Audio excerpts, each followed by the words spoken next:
Hi, everyone, and welcome to a Here for the Girls workshop on the Courage to Grieve and In Our Hearts ceremony. Thank you so much for joining us today.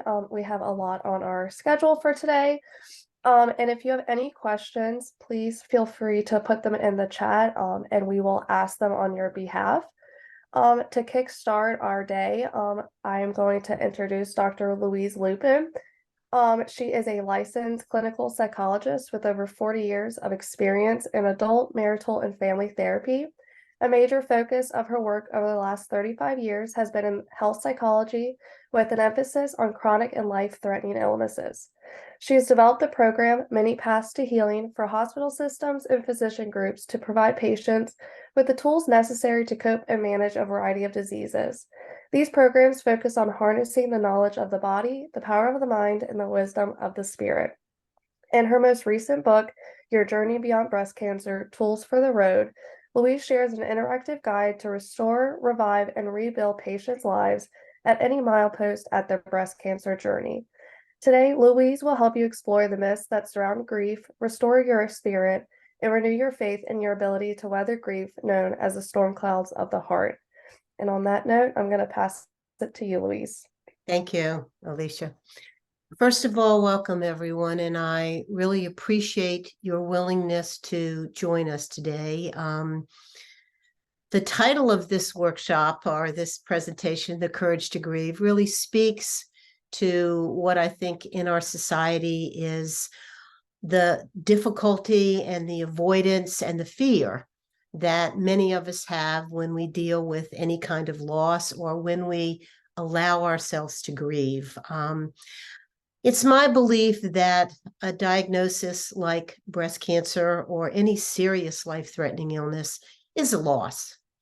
And you may be here today because of the losses that you personally have experienced, whether that is a loss of health, a loss of a body part, a loss of a job, the reality, or even the loss of life for someone that you have loved.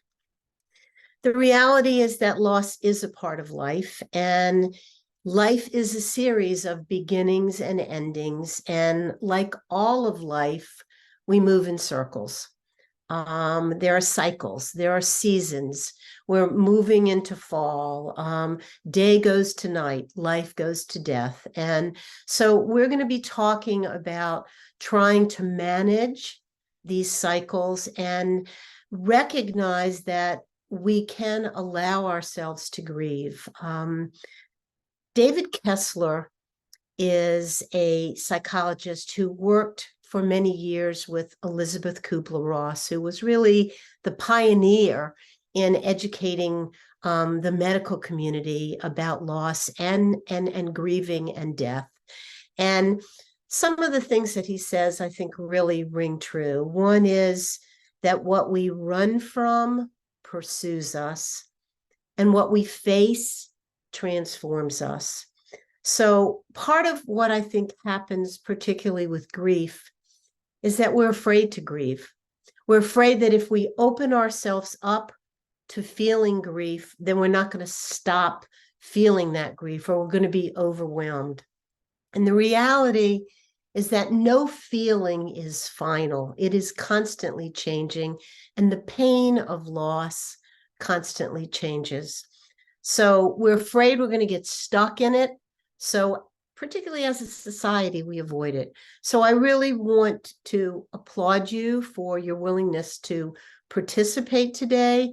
And I also want you to just take a moment and set an intention for yourself that if you can, even in a small way, open up your heart, that this can be an opportunity to heal from some of the pain that comes from the challenges of what you're facing and what other people are facing.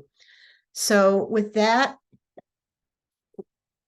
we will get started. And if I can, okay. Loss is universal. And as Helen Keller says, we bereaved are not alone. We belong to the largest company in all the world, the company of those who have known suffering. And the reality is that we can't avoid it, but part of it is learning how to manage it and how to find some meaning from it. In my book, I have a chapter that really deals with grief and loss, and I'd like to read this to you. Life is not fair. People don't always get what they deserve. Bad things happen to good people. It's up to me to sort out how I'm going to accept what is rather than focusing on what should be. Staying stuck in blame towards others or myself keeps me from living more fully with an open heart and compassion. One of the things that I have found in working with individuals with cancer is they look to understand, why did this happen to me? Unfortunately, a lot of people come up with a lot of self-blame and guilt. I should have done this. Why didn't I do that? And I want to just say to you that we really don't understand completely why people get cancer. And self-blame and guilt really interferes with the healing process. So I encourage you to recognize that we heal through witnessing our fears and our love and our feelings, and we also heal through compassion. And what I would just want to say, just as a quick aside, you'll see on the bottom of the slides the logo that I have for Many Paths to Healing, and it's mind, body, and spirit. And what that really means is that we have to address all of those parts of ourselves to achieve healing. And I do want to just mention that I sort of differentiate between healing and cure. When anyone ever gets a diagnosis of cancer, they want a cure. They want the cancer gone. And the reality is that our medical community has made tremendous strides in being able to achieve cure for many people. But we also know that there are millions of individuals in the world and in this country that are living with and beyond cancer. So healing is finding a new balance and a new wholeness, WHOLENESS, recognizing that even though we all want a cure, if we do not achieve the absence of total disease in our body, that does not mean that we cannot continue to seek and aim towards a sense of healing and wholeness for ourselves. So let's go through some of these myths that people have about grief. Grief is what goes on inside of you. And this particular slide says when someone dies, but I want to add to that, meaning when you experience loss. And each of you have experienced your own individual losses that have resulted, well, in your life in general, but have resulted, what we're talking about today, from your cancer. But mourning is allowing your experience to be expressed. And this is where our society really falls short. Although there are some societies where mourning is very much established and accepted. You know, for many years, women would wear, you know, black clothes for a year, you know, after someone died that they loved. So different societies do deal with it. We as a society, however, don't do a real good job of allowing people to mourn in a way that other people can see that or experience that. You may have found yourself that you have difficulty really expressing your grief. And again, we get caught up in worrying about that if we open ourselves up, we won't stop grieving, or other people are going to be uncomfortable. And the reality is that sometimes people may be uncomfortable. And part of that comes from the fact that people, when they see other people grieving and mourning, want to fix it for them very quickly. When what we know that often what we really need is just for someone to be present. Another myth is that there's a predictable order to grief. Now, you may look at this slide and take a look at where you think you may be or where you have been in stages of grief for yourself. But the reality is that it isn't constant. It's not a straight line. And so many different circumstances play a role in reestablishing that sense of grief. And it may be in your case that you have had treatment and you end up having to need more treatment. So you go back down from feeling, accepting, and reconstructing and working through your feelings about cancer and having to go back into feeling frustrated or having the pain of the loss. So again, there's no predictable order. There's no right way to do grieving, but I ask you to recognize that it is a process and you may go through different stages at different times. The best way to move away from grief is to move away instead of towards it. And I think the reality is that when we share our grief, it really does transform it. You know, part of what's important to remember is that grief needs to be witnessed. And it often needs at least one other person for us to have them see it, to have them experience it with us.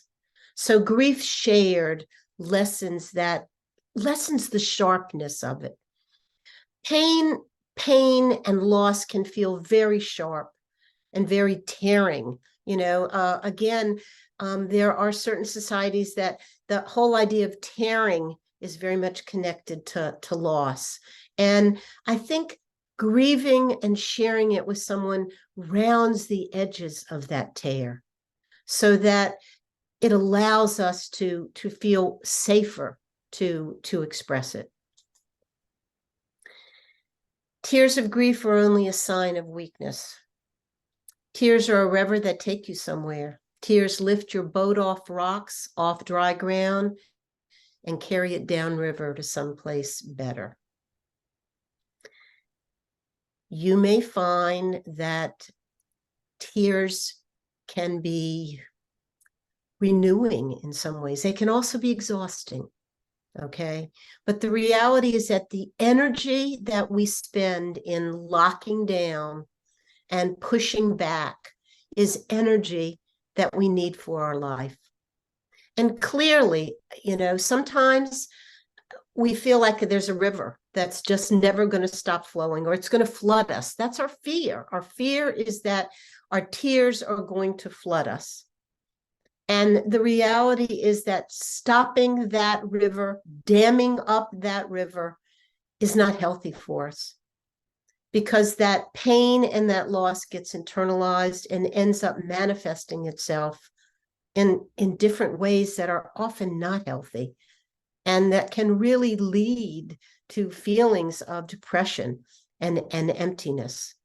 So again, our grief needs to be witnessed. We need a safe place to express that grief. That's part of why, you know, Here for the Girls is offering this kind of program so that as a community, and by the way, I have such amazing feelings about this community, having been sort of on the side for many years since its inception, and recognizing that through your community, you offer the support, you offer the foundation for people to be able to express their feelings and recognize that whatever we feel is what we feel, and we don't have to run from it.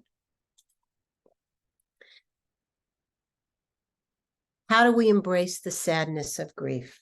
Okay, and being able to tolerate that and figuring out what kinds of circumstances do you need to be able to identify what you're grieving and as well as expressing it. Each of you has your own sense of loss, both in your life, whether it's from losing someone that you loved, whether it's, losing your sense of how you thought your life was going to be after you got a diagnosis. But the reality is that it is a part of our lives, and we can't heal what we can't feel. And that may sound like just a trite expression, but the reality is that our feelings flow. And it is the energy that we put into locking them down that causes us often the difficulty. The fifth myth, the goal is to get over your grief. Grief's like a long valley and a winding valley where any bend may reveal a totally new landscape. I don't think that we necessarily get over our grief. I think grieving in itself, like many things in life, is a process. And there can be many different triggers that cause you to feel a wave of grief or to cause you to feel the sadness. It can be any different kind of stimuli or anything that can cause you to get in touch with what you're grieving or what you've lost. And the reality is to recognize that there's not a beginning and an end to getting over grief. It's all about managing it and finding a way to live with and through that process for all of us. So let's look at these needs, okay, that we have. First is acknowledging that you really did experience a loss. And again, each of you is individual and your diagnosis is individual. And I always say to people, please remember, you're always more than a statistic. So you've got to acknowledge, yes, this diagnosis caused me to, lose my vitality or lose my breast or lose my job or lose my relationship, whatever that loss may be. The next is embracing it. And by coming here today, you're paying attention to that and remembering who or what you've lost. And then we move into, how do I develop a different sense of myself and my identity given this change, given this loss? How do I search for meaning in this? How do I make sense of what's happened to me? And receiving support from others, which is what Here for the Girls is all about. Creating a community of individuals who know what this loss is about. Again, every member is individual and experiences their diagnosis and their treatment and their healing process differently. But there is a real comfort in knowing that someone kind of knows what you've been through to some degree. So what is loss? Loss is really letting go. Okay. And I want to read this by Veronica Schaafdel. Actually, this is something that I think we all work on. So let me read this to you. To let go is to not stop caring. It's recognizing I can't do it for someone else. To let go is not to put myself off. It's realizing I can't control another. To let go is not to enable, but to allow learning from natural consequences. To let go is not to fight powerlessness, but to accept that the outcome is not in my hands. To let go is not to try to change or blame others. It's to make the most of myself. To let go is not to care for, it's to care about. To let go is not to fix, it's to be supportive. To let go is not to judge. It's to allow another to be a human being. To let go is not to try to arrange outcomes, but to allow others to affect their own destinies. To let go is not to be protective, it's to permit another to face their own reality.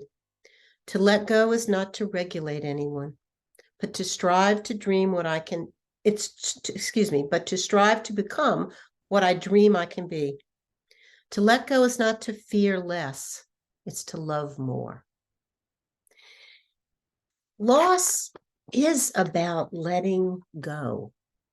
And all of us struggle with letting go, particularly of those things that matter to us. So recognize that you are in the company of humanity when you are being asked to let go.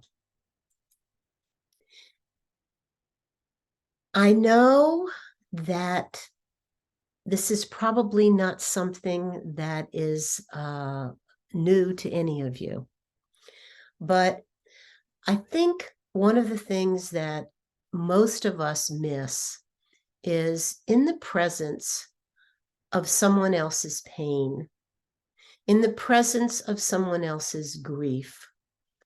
The greatest gift we can give is to be with them and to be still and to listen.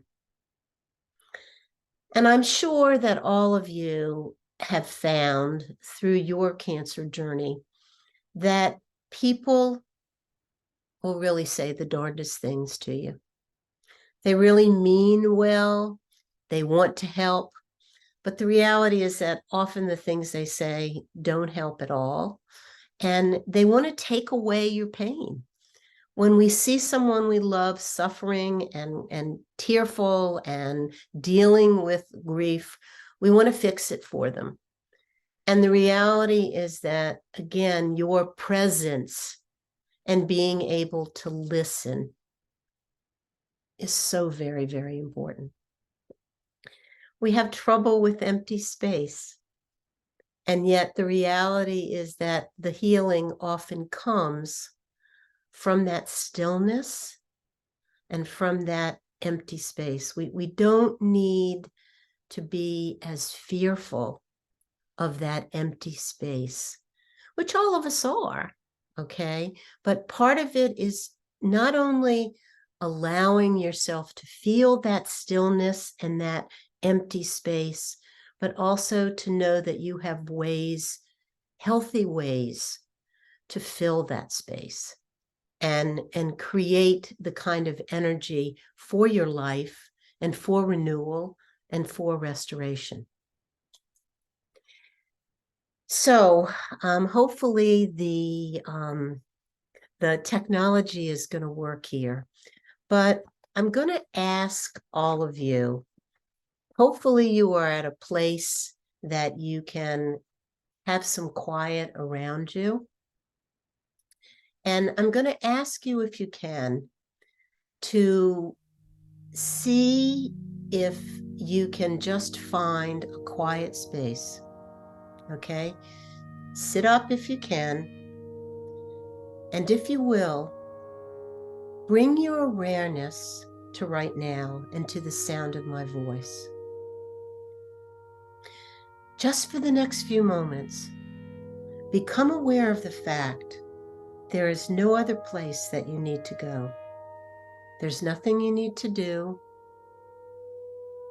and there's no problem that you need to solve.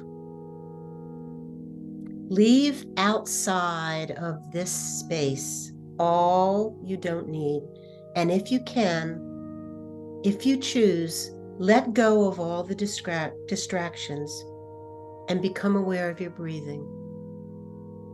Be aware of the rhythmic ebb and flow of your breath, like the movement of the ocean. Breathing in, calm, and letting go as each new breath enters and leaves. Pay attention to what you're feeling inside. Let each thing that you become aware of right now be a reminder there's nothing right now you need to do, but become aware of your senses.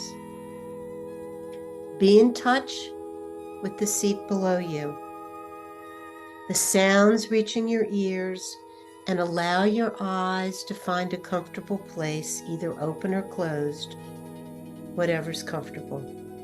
Tune into your arms and your legs and allow them to relax. Just listen to the music and open yourself up to clear space. Allow yourself to move further and further to a place of calm. Notice the rising and falling of your abdomen and chest as each breath of air enters and leaves. Let the air do the breathing for you and notice the parts of your breathing. There's a breathing in and there's a letting go. Let yourself be part of this letting go. There is a pause after you have breathed out and before the next breath comes in. Notice this pause.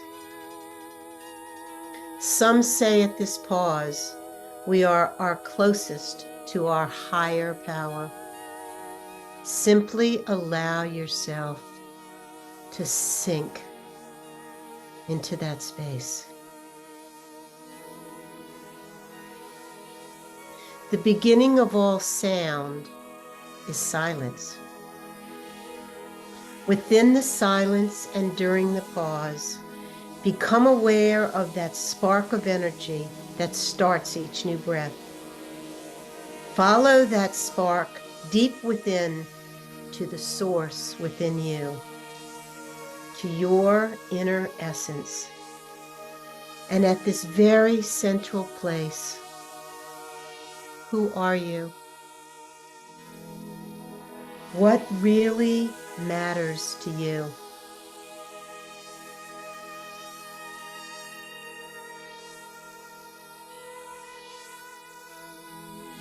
Beyond all the woulds and the wants and the shoulds, beyond all the thinking, what is the deepest sense of yourself that you can have right now?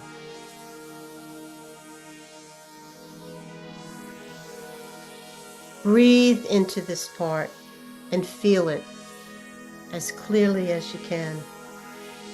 And at this central place, can you feel a kinship to those who may be with us together right now?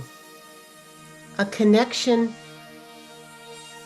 in the universe, beyond the confines of where you are now.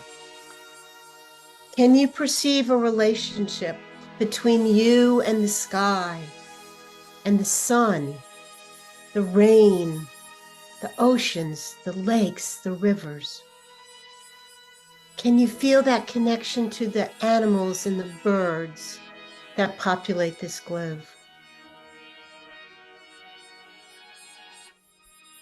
Can you feel a connection to the green things that grow and replenish your oxygen? With each breath, you communicate with all of these. And if you go deeply enough within, perhaps you could feel the truth of this. Feel the sense of peace and oneness in this connection. And this part of yourself that you feel now in this connected space can heal and bring forth energy and power and vibrant good health.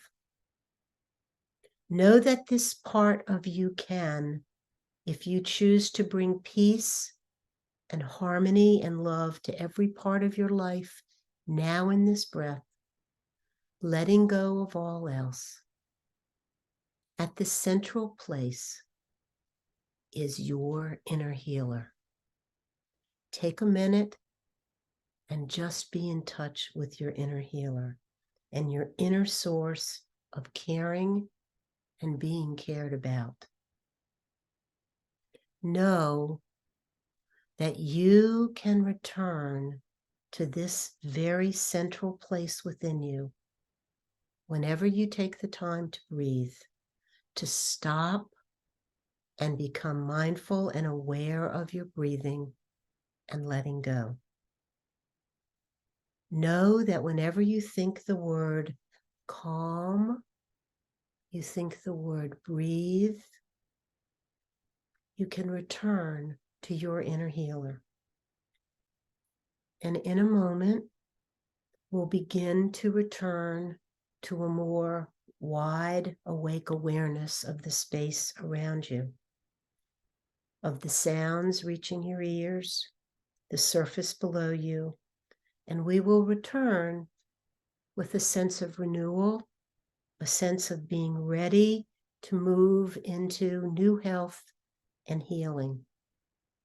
I'm going to count down slowly from 3 to 2 to 1 and ask you, if you can, to come back to us now and take a moment. And if you feel like it, we certainly can have you write some things in the chat if you would like for later. I'd like to know what your experience is. The greatest healing power is within you. That's a quote by Hippocrates, the father of medicine. We have a natural ability to move towards wholeness and healing. And this is your responsibility to yourself. Whatever pain you experience, it is your responsibility to continue to try and heal from that and to find ways that help you move forward in your journey, in your life journey, and in your journey beyond breast cancer. Okay. I think this is an interesting idea, that sadness lives in liminal space. And limina comes from the Latin word, which means the space between, betwixt and between, that space that you move towards what you want rather than avoid what you cannot change. There's so much that we feel needs change in our life, in our world, in our society. And part of what we have to do is stay connected to what we can do, what we want, rather than focusing on all of those things that are out of our control. And there's a lot that's out of all of our control. So part of this is figuring out, how do you manage to focus on those things that are under your control, and that space between and betwixt. I think we all know that grief is about love, because those things that matter to us and those things that we love and that we have to let go of are those things that, and those situations and those people that cause us the pain that comes from grieving. And I'm not trying to minimize how painful grief is. And the reality is that we have to recognize when we can use our grief to help us move forward, when we're stuck, and that energy has to flow. You know, this is a trite metaphor, but it's one that I've used a lot and really remembered. I remember one time someone said to me that life is like a croquet game. Hopefully some of you are old enough to remember what croquet is, but croquet is a game where you have a mallet and a ball and all these little wickets, and you have to hit the ball through the wickets to get to to win the game, and or to get the end of the game anyway. And the expression is that you can go around the wickets, but the reality is that you got to go through them. You got to go through each one of them, and that's hard. Sometimes it feels easier to go around the wicket. but sometimes we got to go through if we want to get to where we want to go. So I am a big proponent in rituals. And I think, again, certainly we all know through religion, organized religion, there are many different rituals that have been around for eons. But I also think that it is important to establish rituals of your own. I've talked about this one before, but I remember many years ago working with a woman who, before she was getting ready to lose her hair for her chemotherapy, she cut her hair off and she made bird nest. And again, that's a creative way, but I think it doesn't, it's only something that feels significant to you, whatever it might be. It might be a moment of silence in the morning. It might be a ritual of journaling in the morning. It might be establishing. I've had women establish altars in their house where they go and they allow themselves to experience whatever pain or whatever emotions or joy. Rituals mark the importance of the emotion. And I think that I encourage you to think about creating rituals that heal you, that honor your pain. And perhaps some of you will, put down for us and share with us.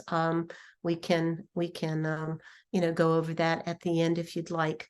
Some of the rituals that you really find help you and heal you.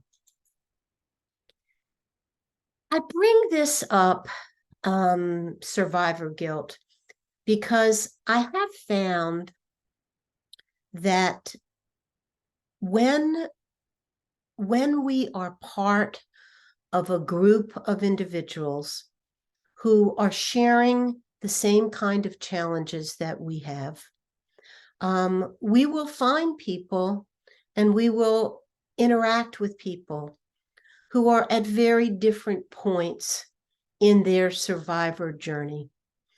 Actually, I was asked, I bet it's almost a decade ago, to meet with what was then, Beyond Boobs, for helping members deal with the death of one of their members.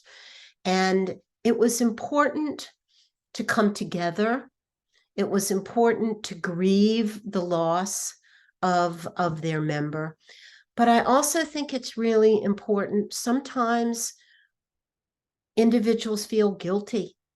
They feel guilty. Why did this happen to them?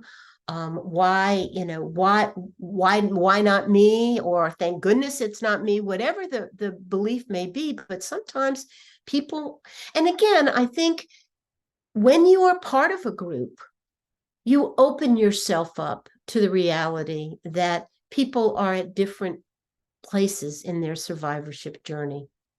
And I do want to just say that often things aren't fair. Life is not a zero-sum game, and one person's lucky at the expense of somebody else. It doesn't really work that way. But I think that we do have to figure out how we're going to handle the losses of the people that we love. And being a part of this organization, you know very clearly that there are women who are at different places in their journey. And being able to be with them and being able to be present with them and to support them causes a lot of turmoil sometimes inside of you, when perhaps you are doing better, or you yourself are not doing well, whatever the case may be. But I want to say to you that guilt leads to unhappiness and anger. And what we're really looking for is compassion. And the hardest thing for all of us is self-compassion. We're often a whole lot more able to be compassionate with others. And sometimes I will actually say to someone, so tell me, what would you say to somebody else if they had done this, or if this was happening to them? And sometimes that helps us recognize how to be a little bit more compassionate with ourselves. Because the reality is that we're often the most critical with ourselves. So,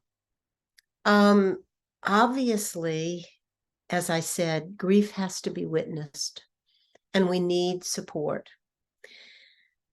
In my work, I've worked with individuals with many different types of cancer, but mostly I've worked with women because women are the ones that tend to come come to therapy. And often women have a very tough time letting other people know what they need. They see themselves as the one that's supposed to support other people. And it's not easy being sick or being dependent or being in pain and needing a sense of support. And I would say to you that asking for support is an act of courage. We all fear being dependent and not able to take care of ourselves. And as Rosalind Carter said, you know, you're either going to be a caretaker or you are a caretaker. I mean, we're all going to need caretaking at some point in our lives. And the reality is that it's an act of courage to ask other people for what you need. And it's not dependence. And, you know, I think one of the things that you may or may not have recognized in your journey is when you ask people for help, they often want to do something. Often, as we know, if you ask for something specific, that's often an easy thing for somebody to do. Sometimes we just have to ask people to just listen. And I will divert here a little bit. I've found so much in working with couples that a partner wants to fix it for the person who is dealing with cancer. They want to fix it. And because the reality is that caregivers are going through a process also of grieving and loss and anxiety and fear, all of the emotions that patients feel, caregivers feel also. But the reality is that you as the one who is in pain have to be responsible for saying to the person directly, this is what I need you to do. Let's see, wait a minute. We somehow got, our slides got a little messed up here. Wait a minute. Not sure what's happening. Hold on. All right. So back to what I was saying. I just want to say one thing, go back and say this. It's so important for you as the patient to be able to be clear in your communication as to what you want. I say this so much. People don't know what you want unless you tell them. They don't know what you're thinking, and they can't anticipate unless you tell them. I don't care how long you've been in a relationship with someone or how good or not so good your relationship is. You need to be able to let other people know what you need. Otherwise, the likelihood of you really getting what you want is very reduced. So please recognize that you can ask for someone to just listen, that you don't want a fix. You don't want them to do anything. And that can be helpful to them too, because people that care about you want to fix. That's just sort of our natural tendency. Okay. Death changes the landscape of both the present and the future. It enables us to see the things we too often miss: the value of time, the richness of fun, the balm of talk, the rarity of intimacy, the measure of enough. We as a society really work to avoid talking about death.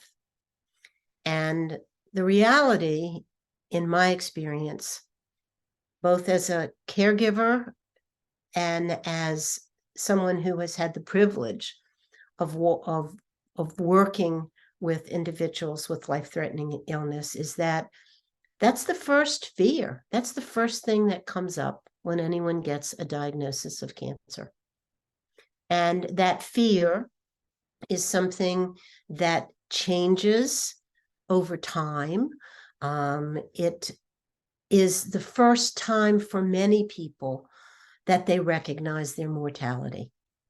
They recognize that my life might be shortened in a way that I never thought.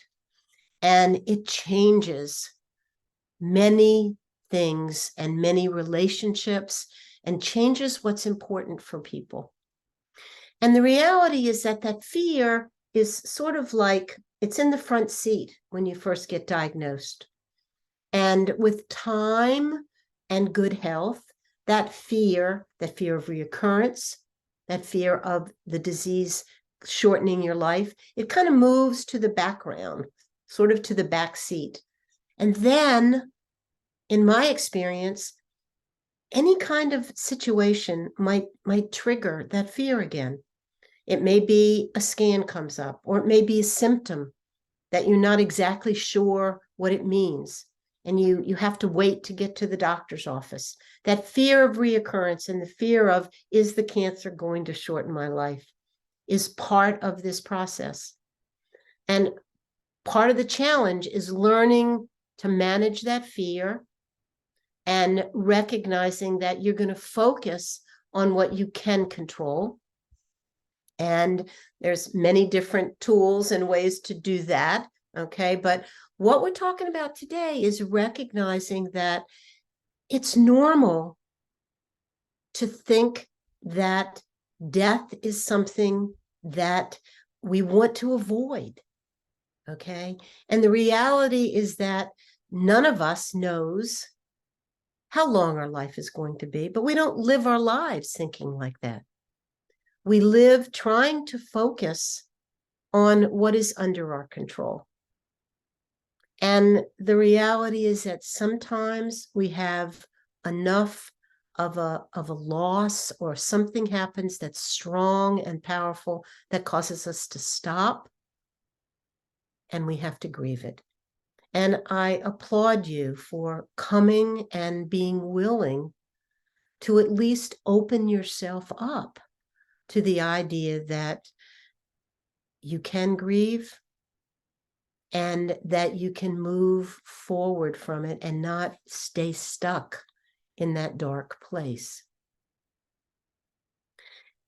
One of the ways that I think we deal with loss and grief is to find meaning. And what do I mean by that? You know, when things happen, we question why. Why did this happen to me? What's the meaning of this? What am I supposed to do about this? Or how am I supposed to manage? You know, how am I going to do this? And how is it going to impact who I am, how I live my life, and what's important to me? And all of us, I think on some level, have to seek meaning. And it helps us manage the ongoing changing cycle of our life. I ask you to look at these 4 very general ways and think about, how can you find meaning in the aesthetic? I know for me personally, being in nature, particularly being by the ocean and seeing the horizon, really gives me a sense of my smallness and my place in this big universe and the ongoing changing nature of every moment in life. You may find that you get meaning in doing something creative, doing some art, or doing some kind of creative activity, that it brings you to a feeling of wholeness, or it brings you to a feeling of that inner healer that we were talking about.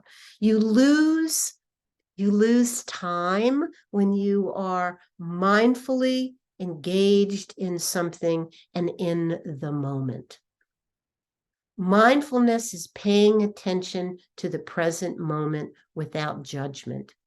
And I think sometimes when we're doing something aesthetic or we're in nature, we lose a sense of time and we're very much in the present. Sort of like the way you feel, the difference you feel when you're watching a sunset, how time moves very differently. That's being mindful. You may find meaning in relationships.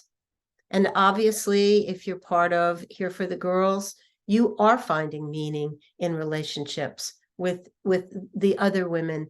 Hopefully you have family members and friends also outside of the organization that help you find meaning. Again, the creative is another way.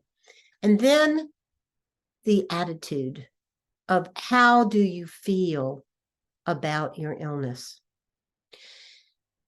I think it's really easy to feel that you have been a victim to cancer, particularly with the hard treatments and the intense physical challenges that come from it, and the losses that come from it. But I think it is up to each of us, when we experience a loss like cancer or the loss of, again, individuals, we have to figure out, how am I going to manage this? How am I going to approach this loss in a way that allows me to move forward in my life and to feel like my life has some meaning? You know, I also think that just being a part of Here for the Girls is a way to create meaning, knowing that you can offer something to someone else, that your experience can be helpful to them, is also part of a way to find meaning. I encourage you, if you're willing in the chat, to just jot down some of the ways that you find some meaning. And we can go over that when I finish the presentation. So I'm going to ask you to think about how you can take this hour that we've spent together and take some action. There's an acronym, meaning they use the word SMART to define how you need to create goals, okay, that are, short and achievable and measurable and reasonable and time limited. So I'm going to ask you to take a look at this particular committed action contract, okay? And the first thing I'm going to ask you to think about is, can you spend, and maybe 30 minutes is too much, but even 10 minutes by yourself, writing your thoughts about how your loss can bring meaning to your life? Now, that's a hard one, okay? But we are tasked with finding meaning in those things that happen in our life. And we can control the way we think about it. We can't control what happens to us as much as we try. And I think cancer is one of those life lessons that lets us know we don't have control over everything, but we have to focus on what we can control. That is what's under our control. Our thinking continues, okay? We don't have a lot of control over the thoughts that come up, but we have control over the way we manage those thoughts and those feelings. And thinking about how you can create some meaning for yourself. I'm asking you to identify 3 situations, relationships that provide you with hope and reduce feelings of despair. Think about the kinds of situations you can create for yourself or the relationships that you have that provide you with hope and reduce your feelings of despair. And then I will move forward to reach out to others for the support that I might need. And these contracts are like the contracts that you legally sign. I will begin these actions by, and you put a date. Because writing something down makes it more real. And part of what's really important is to recognize that you can move forward in this journey. And coming today and being willing to even think about it, okay, opens you up to the process of more healing and a sense of peace for those things that we can't control. So I think we're going to be able to do this. And I'm hoping that when I finish, Alicia's going to be able to have some comments from y'all. I know that each of you could probably write a book on your experience with cancer, but I'm going to ask you to take just a few minutes and write down how many words would it take? Probably a book, but what would you say if you only had 6 words? What would you say? And I'm going to stop and give you a few moments and hope that you will write in the chat 6 words. They don't have to be a sentence. They don't have to be anything particular. But I'm going to ask you if you would please write down 6 words that would describe your cancer journey. And while you're doing this, I'll just mention to you that I would welcome any of you who would like to go onto my website, Many Paths to Healing. It's been up for a number of years. There's blogs on there, there's articles, there's some podcasts, there's some guided imagery. It's really for survivorship. And you can reach me through that. There's a little button you can push, and I can get an email from you there. But the idea is really being able to recognize that taking care of your body, paying attention to the way you think, and enhancing your spirit are all part of this restoration and renewal and healing that is part of your journey beyond breast cancer. So I'm going to hand things over to Alicia for a moment. And Alicia, perhaps do we have anything in the chat from people? We definitely do. Okay. We had responses in how they found meaning, and people were talking about connecting with others, giving back, and physical self-care. Someone also said listening to others and encouraging but not fixing is my go-to. Self-care is important too, and focusing on what I can control, which at the most is only me, if that. And then another response into how cancer really changed their life was that their eyes were more open to living. So true. So true. You know, I think that priorities change. Priorities change after a diagnosis with cancer. And sometimes those priorities are really more central to who we are and truly what matters to us. And it's remembering that in the midst of the chaos. It's remembering that even when we are hopefully in a phase of that the cancer is behind us. You know, I will say this. It's my experience that there isn't like this magic time frame that people just sort of forget that they had cancer. I do think that with good health and time, it isn't a daily thought like it is when someone is in the middle of treatment or just diagnosed.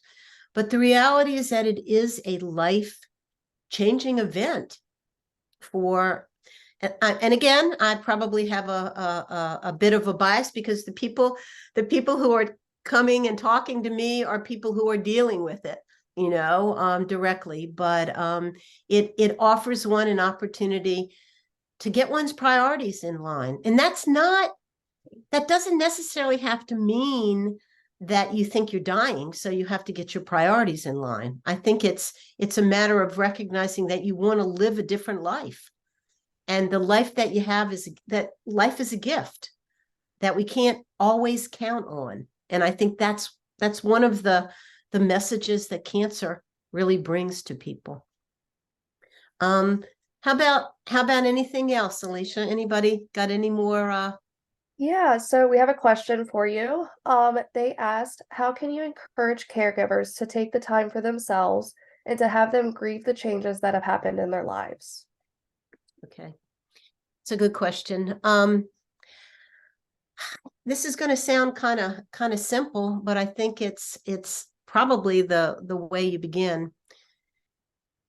The caregiver needs to hear from the patient or the person that they are caregiving that the patient, let's just use you to make the conversation a little simple, that you as the patient need to be the one to say to the caregiver, I know how difficult this is for you, and it would help me to know that you are taking better care of yourself.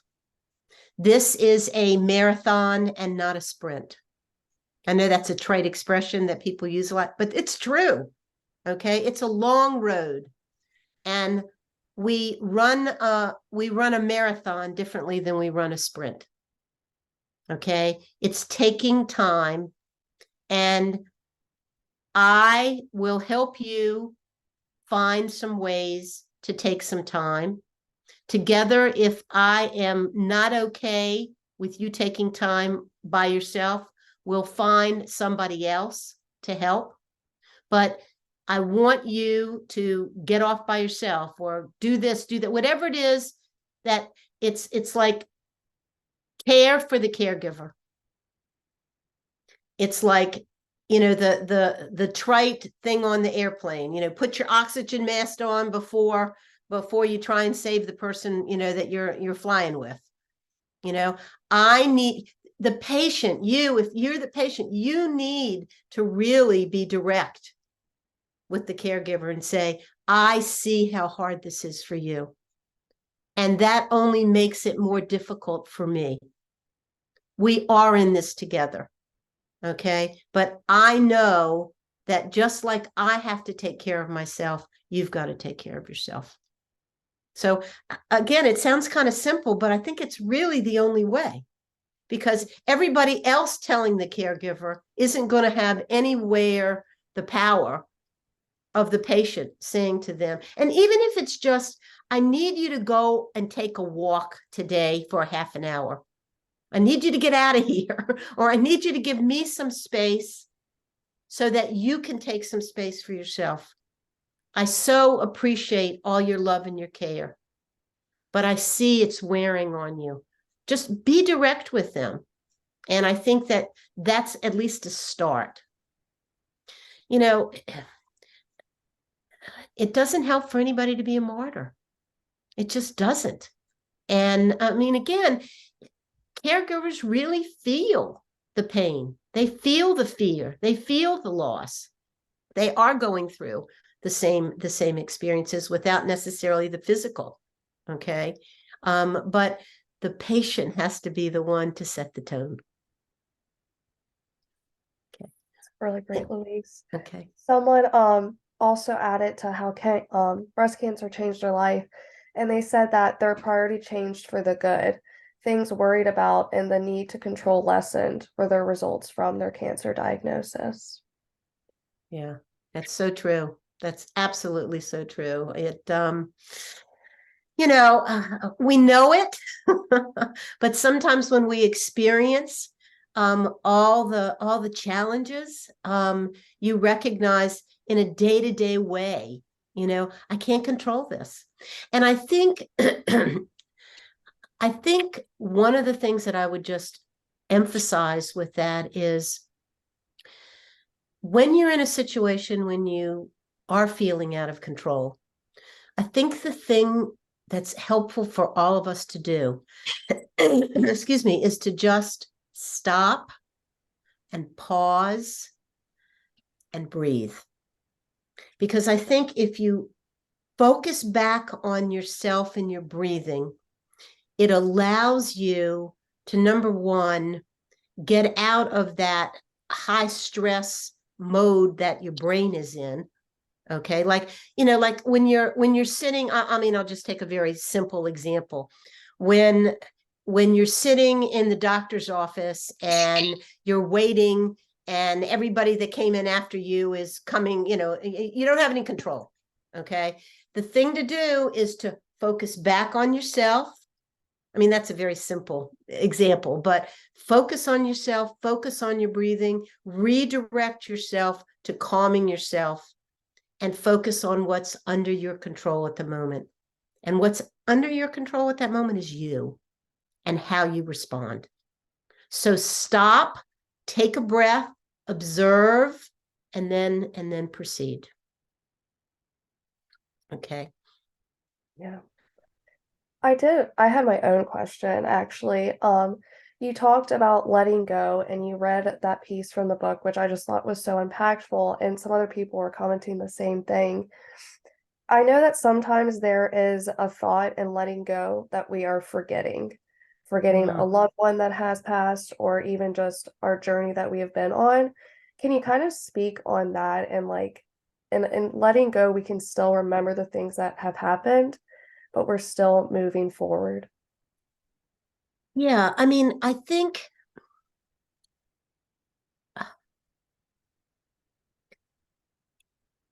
we hold on to the memories and the love and the emotional connection that we have, speaking specifically about people we have lost, for example. Okay. That I think letting go means allowing that spirit to evolve into the universe, but recognizing that that spirit is within us and stays alive within us as long as we are alive. Now, again, I am putting my beliefs in there, okay, that I do believe that we are more than our physical body, okay? But the physical body dissolves, the physical body goes away, and the energy and the spirit of someone lives on. So I think letting go, that's the way I think about it in terms of an individual. I think that letting go means that, and the poem talks a lot about letting go of things in life, okay, that you can't control. Okay. But I think that it's sometimes, in order to free ourselves, we have to let go of how we're locked into something. Okay. And letting, it's kind of like you can't open up to what's possible if you're clutching so hard and holding on so tight. So I think that there's lots of different meanings with letting go. Okay. But I don't know. Am I answering some of what you're asking, Alicia? Most definitely, yes. Yeah. I mean, I think it's not giving up to let go. It's also, in some ways, it's allowing yourself to move forward.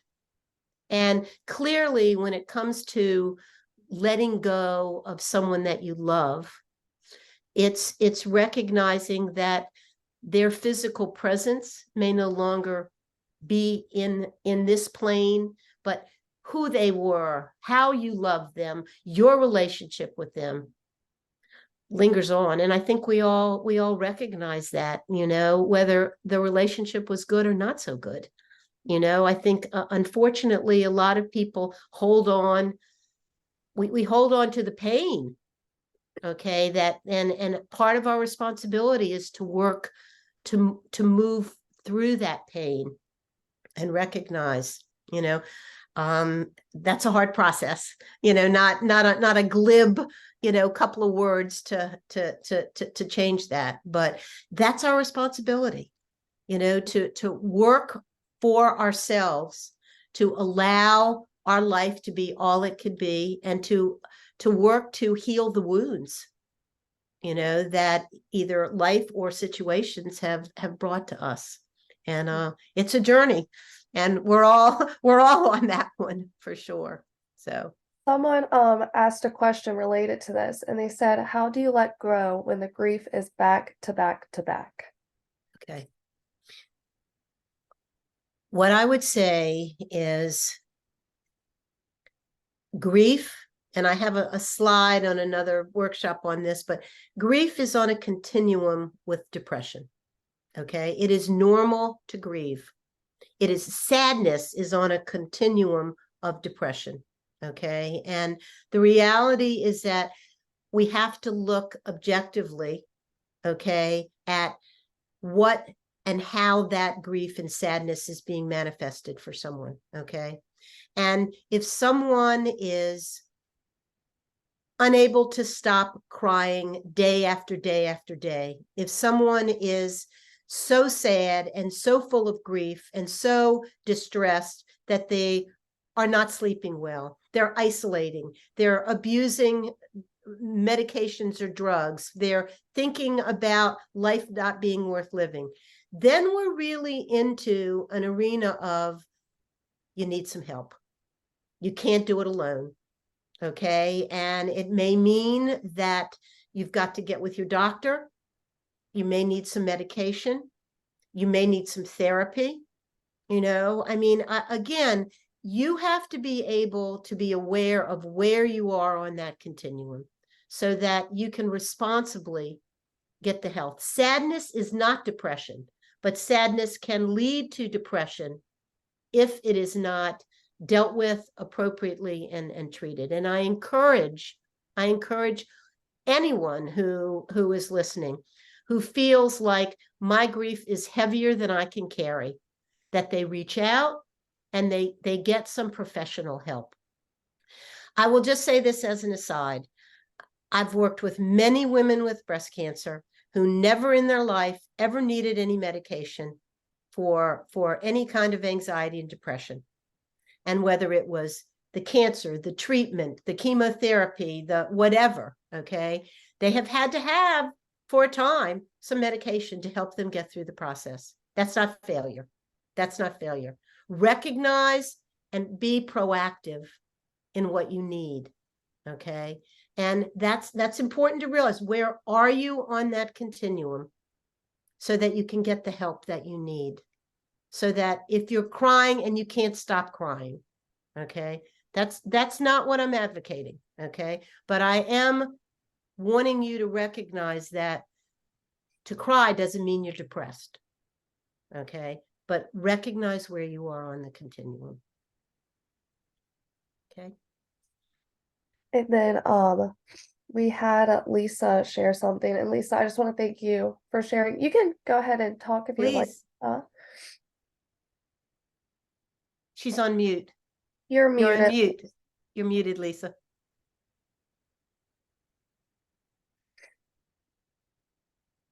Hello, can you hear me?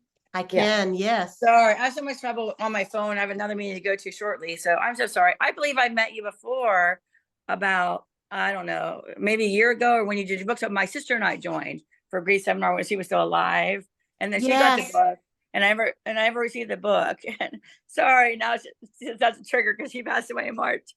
But I'm dealing Wow. with her grief. I'm dealing with my grief. But my Wow. question actually concerned my brother-in-law, because I believe, she's in a better place, and I talk to her every day, and I have a lot of good memories. I believe she's my guardian angel watching over me. And my mom passed away 6 years ago. I still talk to her daily, and I still like ask her advice, and I feel very spiritual, very grounded. But I do have setbacks. I do have triggers. I think that's normal. But I'm very concerned about my brother-in-law who just started grief counseling. I did send him this link, and I see he's not on here today. So my question is, he still has her memorial set up in the house, which I think that's okay.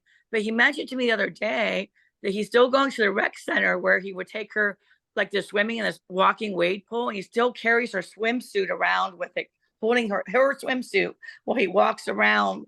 And I don't think that's healthy. And I'm worried about him. I don't know how to support him. It's been 6 months since he passed away. Or is that a normal part of grief? Is that just a different way he's expressing it? Like the physical holding her bathing suit is his holding on to her. Is that okay?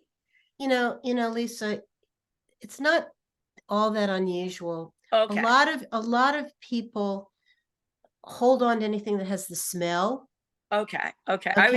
The smell of the person. And what I would say to you is maybe encouraging him to even find some other ways to express his grief, like maybe.